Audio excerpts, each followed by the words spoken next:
Hello everyone, Sankal from Level Up. In this video, we'll be studying as to how to strengthen your vocabulary for CUET. See, vocabulary becomes an integral part of your preparation for CUET when it comes to paper 1.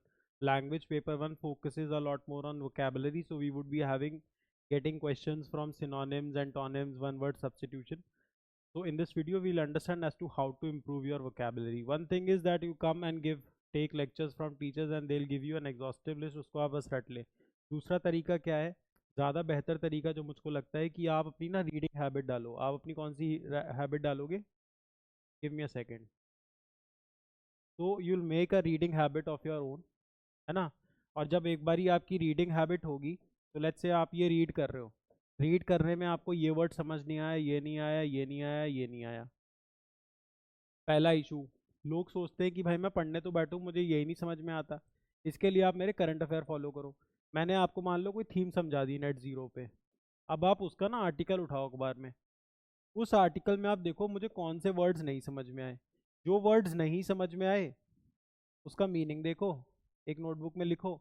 Meaning के साथ उसके synonyms लिख लो, उससे related words जिनको आप पर्यायवाची बोलते हो. उसके बाद उसके ऑपोजिट वर्ड्स लिख लो जिसको आप एंटोनिम्स बोलते हो. अगर उसके लिए कोई एक वर्ड है which is one word substitution, अगर है तो वो लिख लो. उससे रिलेटेड कोई ईडियम है, ईडियम एंड फ्रेज, मुहावरे, तो वो लिख लो. ऐसे करके ना आपकी कॉपी एक एग्जॉस्टिव लिस्ट बना देगी जहाँ पे वो वर्ड्स लिखे होंगे जो आपको आते नहीं हैं. उसके साथ में मल्टीपल उनके सिनोनिम्स लिखे होंगे, एंटोनिम्स लिखे होंगे. तो लेट्स से एक वर्ड ये था, इसके 3 सिनोनिम याद किए, 3 एंटोनिम्स याद किए, 6 वर्ड्स, 7 वर्ड्स. साथ में एक फ्रेज याद कर ली और एक वन वर्ड सब्सटीट्यूशन अगर उससे रिलेटेड है कुछ तो याद कर लिया. तो यहाँ से ना एक वर्ड से you are targeting at least 10 words. तो अगर आपने 100 वर्ड्स की भी लिस्ट बनाई तो आपके 1000 वर्ड्स हो गए. अब एग्जाम में ना होता कि ऐसे एग्जाम्स में बहुत प्रिडिक्टेबल से ही सवाल आते हैं, जो 10-15 साल से पूछे जा रहे हैं अलग अलग एग्जाम से, वही आ रहे हैं.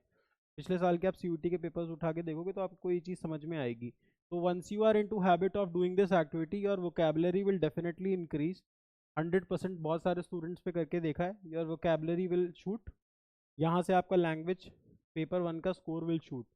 So the only trick that I want to give you is that there is no shortcut. The only thing is that you have to inculcate and build your reading habit. Once you are into reading habit, you'll start jotting down the words that you are not comfortable with. उसके साथ ही write down the synonyms, antonyms, one word substitution and if there is any idiom possible.